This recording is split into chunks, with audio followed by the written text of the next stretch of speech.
Well, welcome back, folks. This one I am excited about. Probably more excited about fishing here today than I was about fishing Chesil. I've ummed and ahed about this session no end. In fact, even to the point of I was putting fuel in the van at Derby, which is about 20 minutes away from my house. And basically from Derby I can either split off right and head over to North Wales, but then also down south I've got the option to branch off and come South Wales or go to Bristol. It is a southerly wind, and fair southerly, high teens southerly wind, so it's going to be smacking our faces. So I apologise in advance if the audio is not good. This is probably going to be my last shot at chasing rays this year before I start concentrating on the winter species. So I've made the 3.5 hour pilgrimage down to South Wales. I've just pulled up quite early, it has to be said, at a mark called the Sandspit, and for me this has been a mark I've wanted to fish for years. It's a low water mark. From the footage now you'll see that there is no Sandspit to be seen. I've got about an hour and a half I think until we can actually get on. It's a 1 o'clock low tide today. The time now is just coming up to 9 o'clock. So I think you can fish it from about 3 hours before low and about an hour and a half back up. I've already had a walk down, gone and sussed it out, had a look at the access and all that sort of stuff. I'm going to spend the next hour or so stripping my box down, trying to make it as light as possible, make a bit of sense of the thing because it's still a mess from that session the other week on the Mersey. I'm going to be fishing big pulley pennel rigs. I'm going to be fishing big heavy rods as well, so I've brought down with me today the Anyfish Anywhere GBFS Pros on Penn Spinfishers reels. So, like I say, big heavy setups, solely with one target in mind, a double figure eight. Finish my coffee and I shall see you down on the beach. Well, I've had a steady get ready in the van. It's just coming up to 10 o'clock now. Like I say, low water's at about 1. So I've had a walk down onto the beach. Still nobody here yet. I expected there to be a crowd of people waiting to get on. Maybe I'm still a little bit early, but let me just show you around real quick. You can just make out the jetty over to Sully Island, starting to uncover over there. I think I did spot somebody making their way up the beach. There we go, look. Heading off to fish Sully Island, and then I'll bring you round. That point there is where we're going to start to get onto the spit.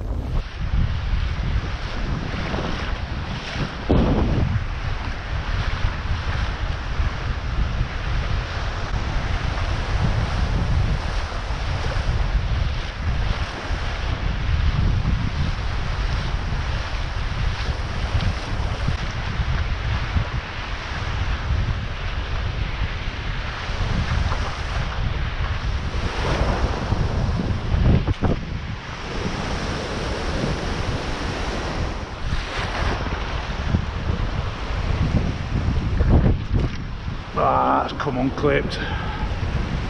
Oh.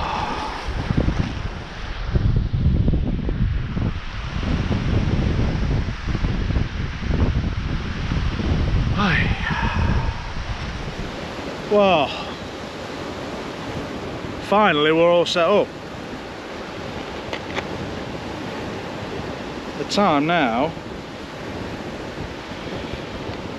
11:45. Finally out on the spit. I had an absolute nightmare setting up. Got first rod set up, rig on, weight on. Start to set the second rod up. Line blew off the reel, like a free spool if you will. And the braid just wrapped itself round itself, round itself, round itself. I spent probably 20 minutes trying to untangle it, and in the end snipped it, retied it. So yeah, probably lost about 20 minutes worth of fishing there. That wind is coming straight over the top of the camera, straight in my face. Like I say, I've got the microphones on the GoPro, so hopefully the wind noise isn't too bad. I didn't get any footage of the setup. I'll do that for you next time I rebait, because frankly by the time I got set up and ready to go, I was probably already, what, 100 yards or so further up the beach than where I needed to be. So yeah, I just got them chucked out. Rigs today, I'm using a pulley pennel rig, and on the other one I've got an up and over with a dongle on. I know everybody talks about dongles. I'm not convinced So Mike of Mike's Rigs gave me one last time we went out fishing, and he was like, if you go down South Wales, mate, you need to try this. Like I say, for me, pulley pennels do the job all day long. With a dongle, you always risk the fish grabbing hold of the bait at the bottom and then just letting go. They don't get that option on a pennel, but we'll see how we go. But for now, this is the Sandspit, South Wales. We're set up and we're fishing.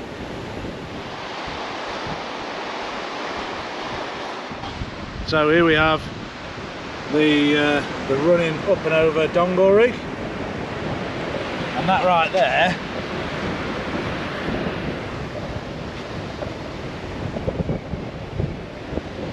there is a sand eel bait I put out probably 20 minutes ago. Possibly a little bit of crab activity on the end of it. Other than that, not a lot. Well, there we are. Once again, look. That was a whole sardine. We're off the mark. Tiny little whiting. Top circle hook again on the pennel. Done it. But that's it, we're off the mark. So I've just rebaited the other rod. I put bluey and squid out on that one, and I think on this one there's a slice of whole whiting going on.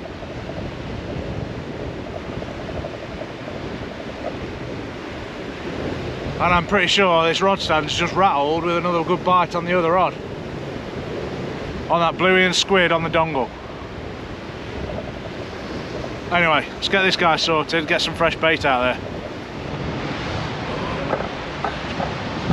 Right, here we go then. So, one lovely whiting bait going out, whole whiting. All I've done is chop the head off, just in front of the gills, chop the tail off, chopped all the other fins off just to try and keep it nice and aerodynamic. And then all I've done is I've stabbed it several times with the end of the weight just to get some scent out there. We'll get this scent out there and see if there's any takers, because there's whiting taking whole blueies, there's something taking whole whiting.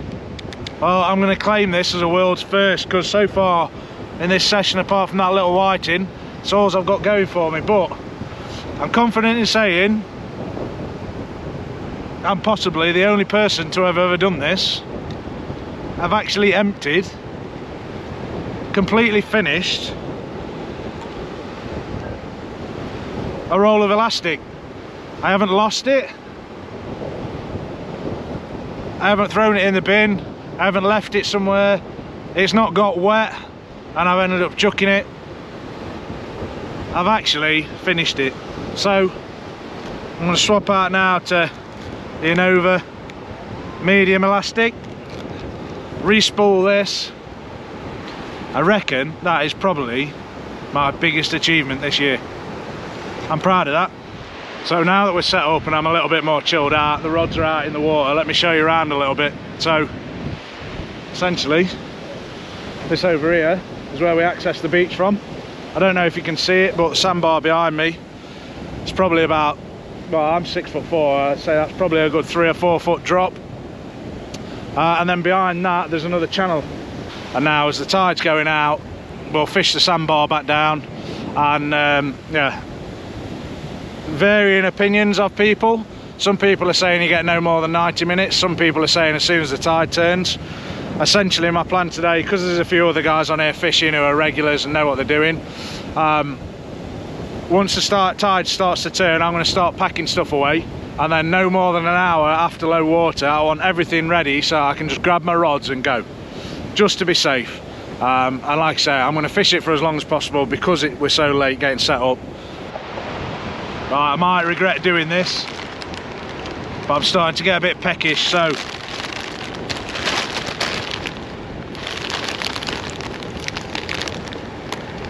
scorching hot Trinidad Scorpion Chili Crisps. I haven't brought a drink with me, but I had the paprika ones of these, and to be honest, oh, that's a bite. Oh, I've just opened them and all. Right, bear with.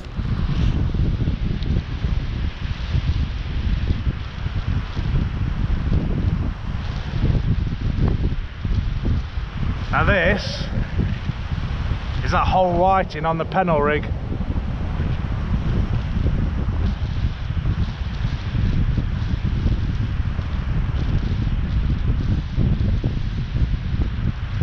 So I'm not going to get too carried away and start snatching into it, because if something's going to swallow it, it's going to swallow it well and proper.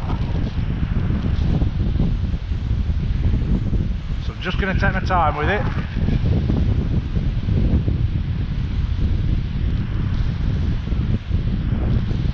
Hopefully a big ray's just settled on it.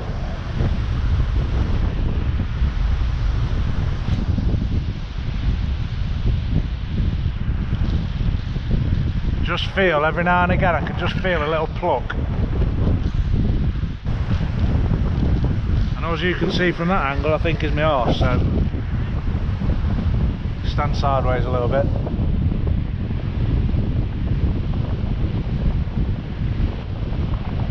Like I say, this is a big bait. In fact, I'm going to put this back down in the rod rest for a second before I get carried away.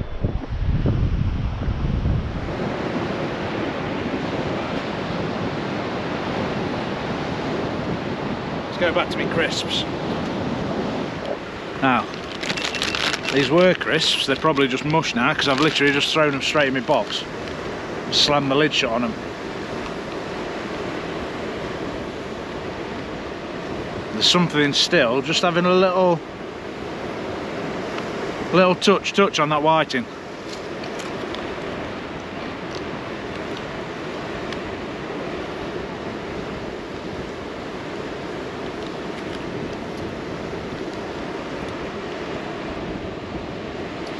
Yeah, they've got a bit of heat to them, but I wouldn't say they're worth 5 chilies.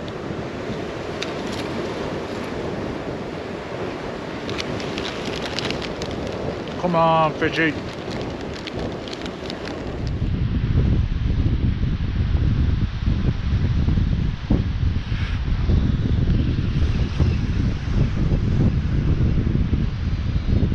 Yeah, I think we're in here.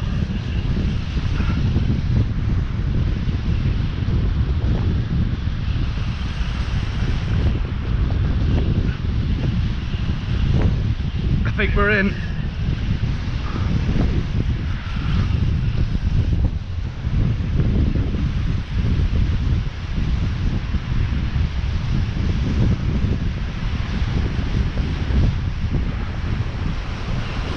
It's not very far out either, I can see the shock leader.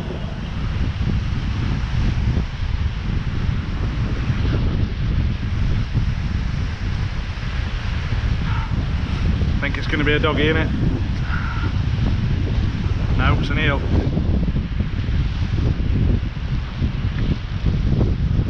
Oh, don't you dare knack my rig up. Oh, there we go.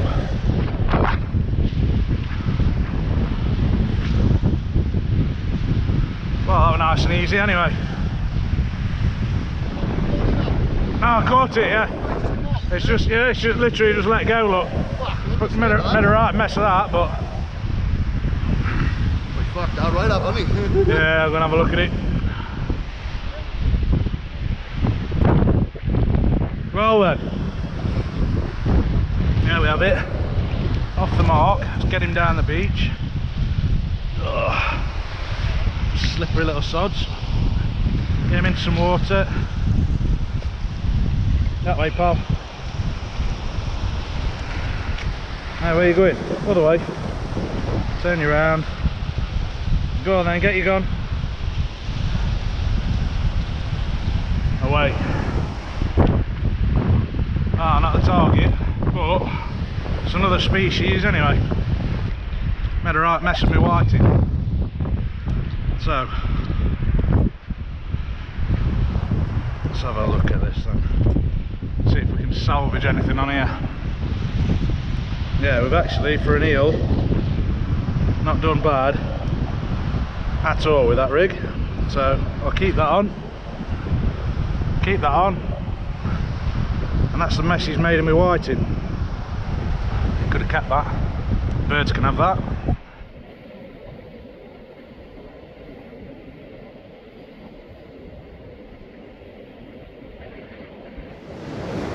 Well, it's just gone 1 o'clock, and I reckon that, by my accounts, makes it just over low water now. I just rebaited, so we've got a big mackerel flapper on one, and I've got double sand eel and squid on the other. Lad up there looks like he's into a decent fish. Oh no, maybe he's hooked up onto somebody else.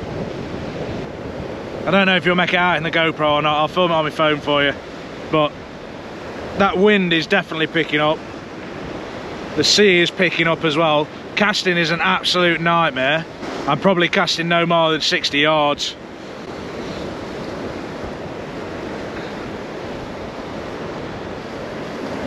It's about half a dozen other anglers to my right. I haven't seen anybody have anything decent up there. A few decent sized whiting. So I think my eel is the only other species that hasn't been whiting. Clean the crap off this lens again. As I say, this wind's not ideal, but other than that wind, it's quite a pleasant day to be out fishing. As we come over low water, then let's see how much we can actually fish after low. All my stuff, I've managed to keep my stuff fairly well wrapped up, so hopefully it's no big job for us to just grab everything and get off. Like I say, there is a big channel that runs in behind the sandbar that we're fishing off. Like I say, there's half a dozen guys fishing to my right, so between us we should be able to get off safely. What a walk back that is. Well, there's absolutely no chance of us getting cut off by that tide today. Of the half a dozen that were on there, I was the last one off. And that was only because of my sheer determination to try and catch something other than whiting and congers. But it didn't happen. Whiting were ferocious. They were taking anything you put in front of them. From bluey, sardines, squid and ragworm, which I wasn't going to use, but I thought I'd try anything. And yeah, as soon as that tide turned, I ran through there like a train, and it was pulling some real shrapnel, and I'm talking tree branches and all sorts through. So I think something went through, snapped me off on one rod, so I packed that away. Weed, shrapnel, tide pull, it was unfishable, so I was the last one off. Word of warning, friendly advice, call it what you will, but when you watch the locals walking back up the spit to come back under the cliffs and not walking straight across, it's because it's very soft mud. You end up to your knees real quick. Yeah, I was like, oh, I can just go straight across. No, you can't. I don't advise that at all. Yeah, don't do that. Not the worst session I've ever had. Certainly not worth a 7-hour round trip. So I'm going to go get some lunch, get some Gaviscon, because I'll tell you what, them crisps are nice, but my God, they've given me some heartburn. Cold drink, maybe a coffee, and let's go and get set up somewhere for high tide later on, because this needs to be recovered. So I'm going to find somewhere nice and comfortable, preferably out the wind. Hopefully the audio hasn't been so bad. If you've made it through this far in the video, you're not got bored and switched off, thank you very much for watching. And I will see you somewhere else on the South Wales coast next week. Till then, take care and tight lines.